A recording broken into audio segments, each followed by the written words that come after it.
Hey, what's going on? Danny Matta here with PT Biz, and we're on part 3 of my Clinician's Compass series, which is the new book that I just wrote. And again, this was an internal resource for our PT Biz Mastermind group. And this is based off of a presentation that I gave at one of our events about a year ago. And it was the most well-received presentation that I've ever given. We created some internal resources based on this concept, and then eventually this book. And this is a book that I wrote that the goal is I wanted something that people could go through in 1 to 2 hours, have some actionable things they could work on, some exercises, and get clarity on what they're trying to do in their business, right? So we talk about this as like your guide to successfully navigating the clinical business world. And that's exactly what I wanted this to do. And the intent of this is for you to get clear on what you're trying to do with your business before, hopefully, you're too stuck in the weeds in your business to really even think about what you want to do.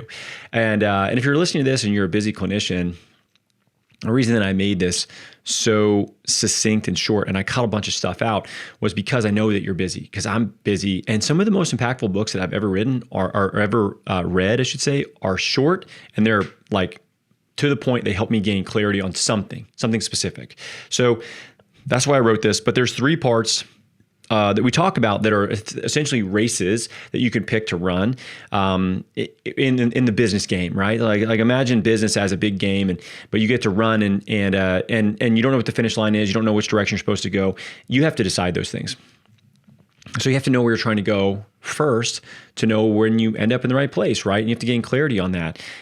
So the first half of this book is understanding how to make those decisions, understanding how to run those 2 different filters so that you're making the right decision. And the second half is about these 3 different options that clinic owners have based on our experience with not just our own clinics, but also the literally like over 1,000 business owners that we've helped now start, grow, scale, and even sell their own clinics.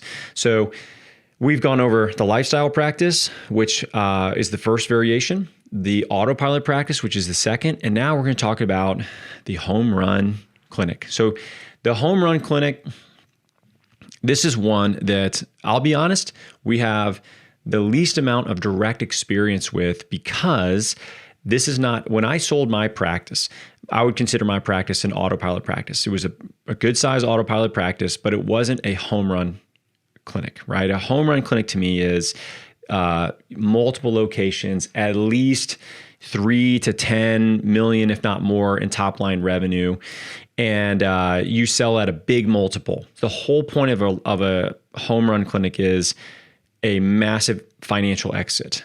That is the biggest sort of difference between all the rest of these.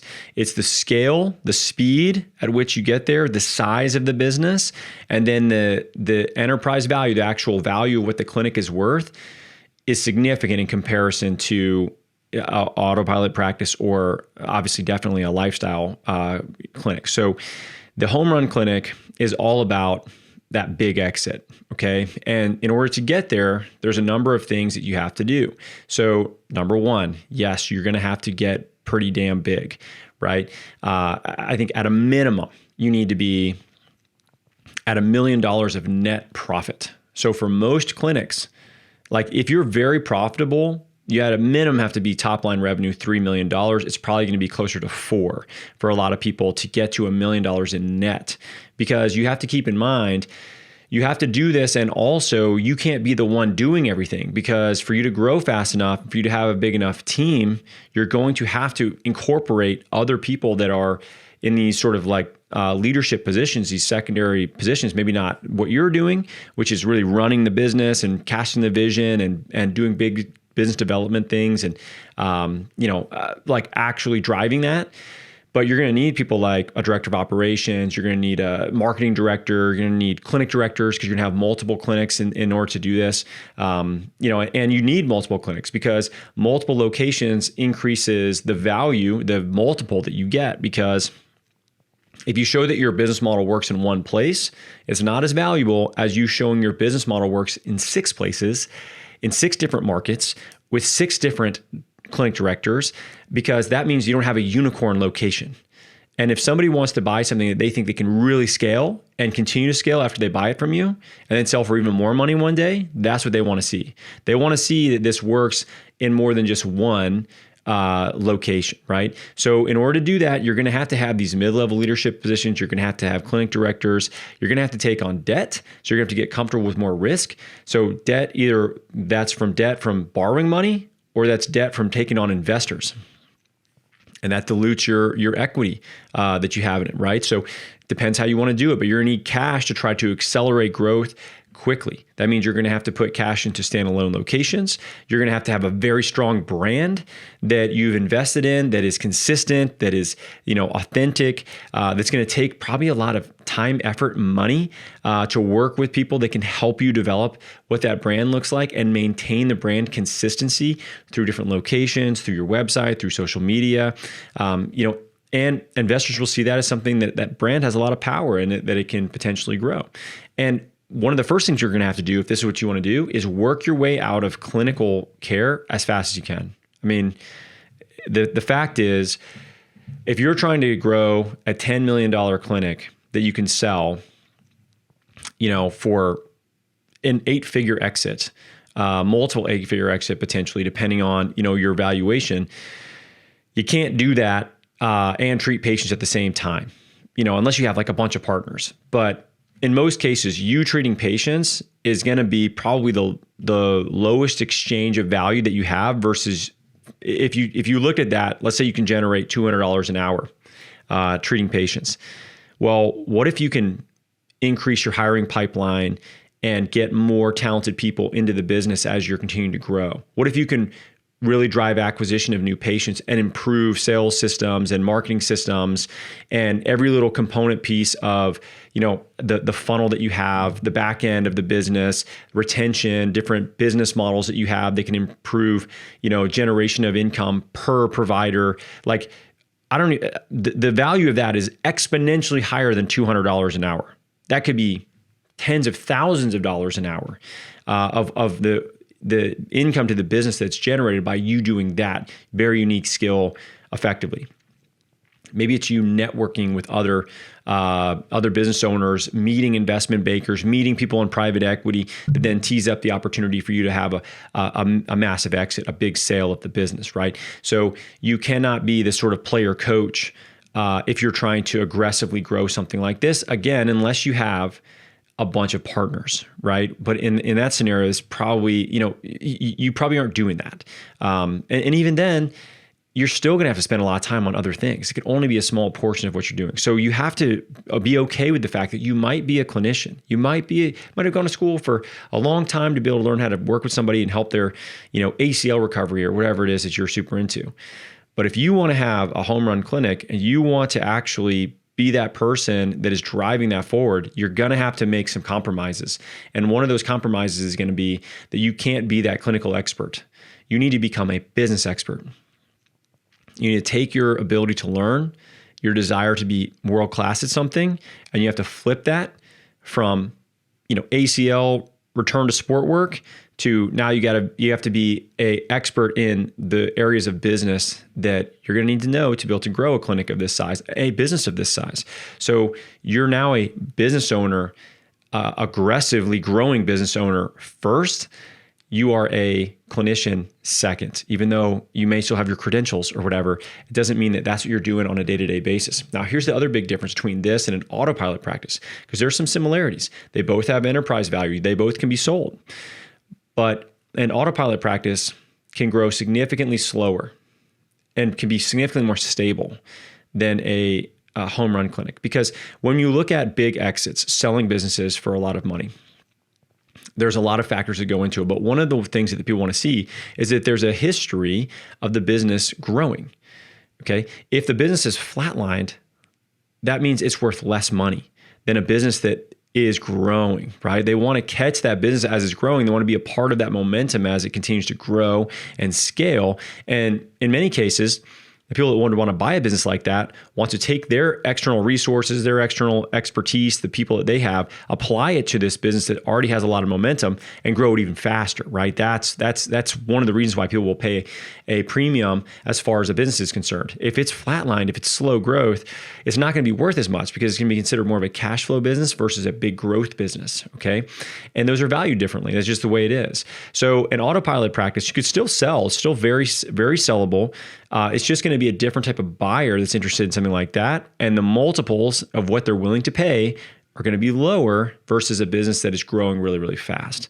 Now, if you're going to go the home run practice route, this is going to require you to honestly really be more comfortable with risk, with the speed of things that are changing, the speed of adopting things in the business that are going to help you have an advantage to really continue to grow fast. I mean, you're going to have to be on top of technology. You're going to have to be on top of marketing trends. You're going to have to really think outside the box in terms of how you're doing things and the way in which you're testing and iterating on your business to really double down and continue to grow that business.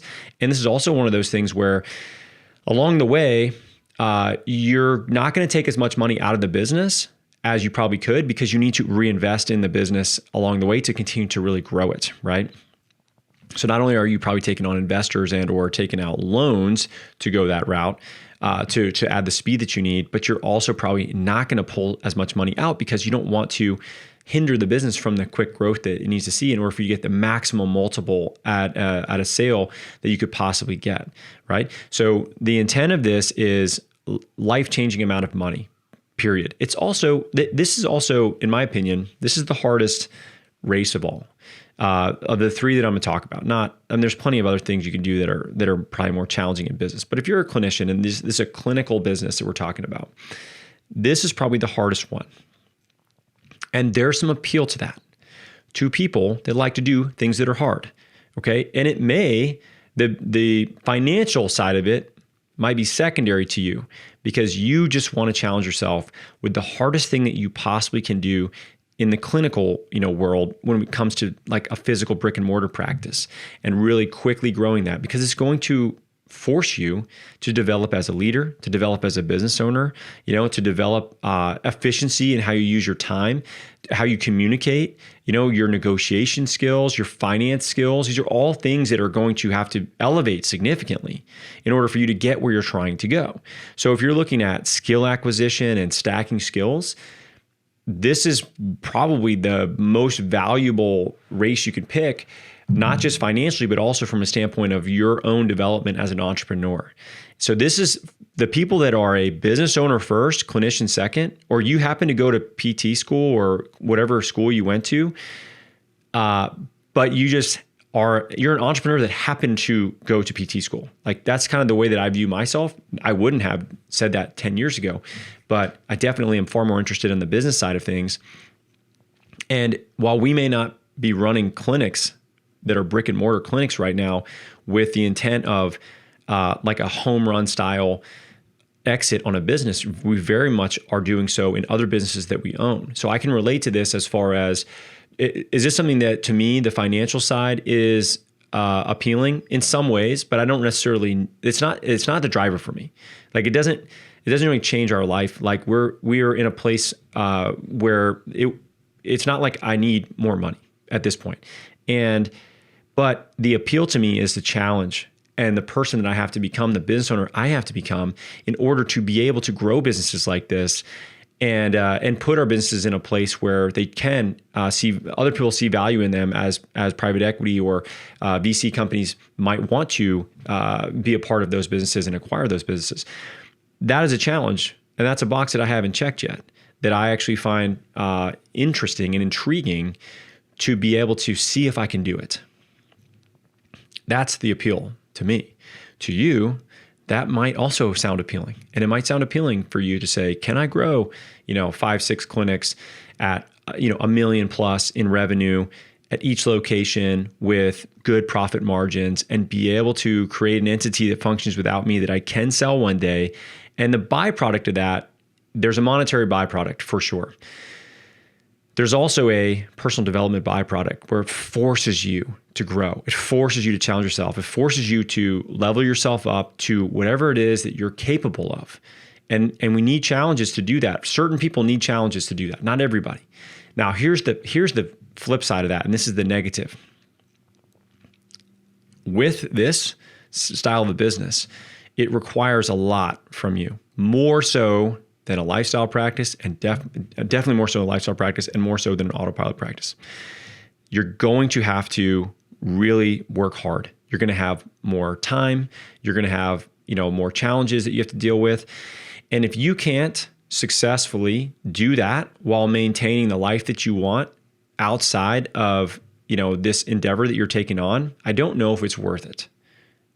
I don't think, let me put it this way. It's not worth you ruining your life for the pursuit of seeing if you're capable of doing something like this. I have gone back and forth on this myself, and I feel like I'm in a place where I feel comfortable with the boundaries that I've been able to set and maintain, while also really being able to work towards these bigger business goals. But not everybody prioritizes that and is intentional, and it's very easy to get sucked into business, and the business being the priority, because it's so important to you. It's challenging and it's fun in a lot of ways as well. If you want a challenge and you're an entrepreneur, like going for like a big business, big exit potentially, it just validates the fact that you've built something of a lot of value, intrinsic value. It's also something that you don't have to sell this. You could grow this, and then you can hire a CEO and back out, and now you have a really big autopilot practice. Like, that could be what you want to do too.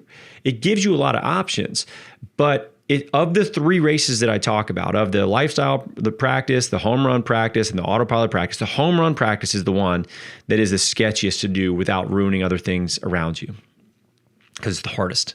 It's the most stressful. It's going to take the most out of you. It's going to require the most of you to be able to do that. So if your abilities are maybe limited in your ability to manage your time, to manage stress, to manage relationships, also maybe your life circumstances make it to where this just isn't reality for you. You have outside circumstances that are different than mine. You have people that depend on you that, it wouldn't allow you to have the time or the ability, or maybe even the risk tolerance to take a big swing on something like that. I think of my family, my family, I wouldn't say my parents didn't have the ability to take a big swing on something the way that I am, because of their families, right? They did not come from wealth. I don't come from a wealthy family. My dad, retired, military career, government worker. My mom worked as an occupational therapist, but for a lot of our life was with us, right? She stayed with myself and my siblings, and so they're very much middle class, right? But because of them, I can take a big swing, because they helped me get to a place where I could be in a place where I had a lot of education, where I could get a good job, where I didn't have to maybe help take care of them at the same time, right? Like, where a lot of people, they don't have that. So you shouldn't, don't feel like one size fits all with this. There's so many other factors that go into what you decide to do based on your unique situation. And that's why it's so important to get clear on this stuff. And also to understand that comparison is the thief of joy. And if you just compare yourself to other people, you compare yourself to me, we have two completely different situations and backgrounds and places where we start. It's not fair. Talent is equally distributed, but opportunity is not.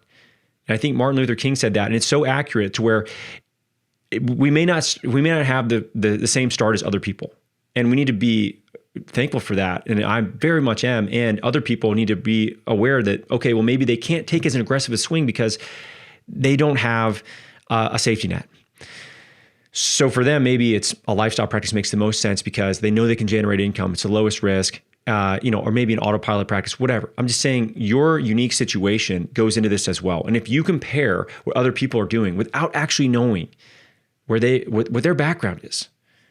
You know, I've seen people from the outside have these massively successful businesses, right? But when I learn a little bit more and I realize, oh, their family paid for all of the business startup costs, you know, they were subsidizing them every single month as the business was growing. Like, of course they have fantastic fast growth. Like, they're smart entrepreneurs, but they have this like huge advantage that so many people, me included, did not have. So I can't compare myself to that person. Why would that make me feel bad about my accomplishments that I've had? Because we didn't start in the same place, right? So like, you have to understand, don't compare yourself to other people, because you don't understand their circumstance of where they started, or what help they may or may not have had, or where you're at and your circumstance. That's all you can really understand. So you have to take that into equation for whatever it is that you pick. And this is definitely the path that will challenge you the most. It has the greatest potential personal development side, business skill development side. It also has the biggest downside, the most risk, but also the most financial upside. So this is the last race. This is the third option, right? And I highly recommend that if you're listening to this and you know, you're like, okay, this has been helpful. Which one do I want? Take some time to think about it. But also, we'll drop a link in the comments below, and you can head to Physical Therapy Biz. So physicaltherapybiz.com, and in our resources, you can get this book there. We have a whole sort of course we've built around it with some bonuses and resources as well. And I would recommend going through the book, going through the exercises, and taking some time. You could do this literally in one day of a weekend. Gain clarity in what you're trying to do before you dive headfirst into starting, you know, the next chapter of whatever that business is, or just starting the business in general if you haven't done that yet. So clarity, I think, is one of the most valuable things that we could possibly give other people. It's the most valuable thing that we give people in the office, by the way. People that come to see us usually have seen multiple clinicians. They're not getting better. They don't understand. They're confused. They have all this additional information from Google and ChatGPT and all kinds of stuff. And what they want from you is to tell them clearly what's going on. They want to understand. They want to know what the path forward is. And if you're the person who can help them achieve that, then they're definitely willing to invest in you to help them get there. And that is, you know, very valuable. Clarity in the business world is rare. And I hope that these podcasts have helped you gain that. I hope that this book helps you gain that. And if it does, it's a huge win for me, because more than anything, you know, I think being an entrepreneur and seeing how many entrepreneurs just end up unhealthy with terrible relationships, it really sucks to see, you know, and I don't think it has to be that way. I don't think I'm some sort of outlier. There's plenty of things I need to work on myself. Don't get me wrong. But I mean, I'm generally healthy. My kids like me. My wife likes me most days. We have a fantastic marriage with my wife. I'm joking.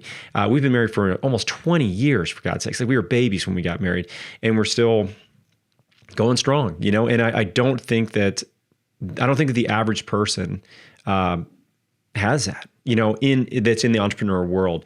And you can have balance. You just need to be clear on where you're trying to go, so you can say yes and no to the right things. And that is very, very valuable. So I hope that this helps you. Like I said, if you want to get a copy of the book, we'll drop a link in the YouTube comments or the YouTube description below. And if not, head to physicaltherapybiz.com and you can grab a copy there. So anyway, thanks so much for watching and listening. We'll catch you in the next one.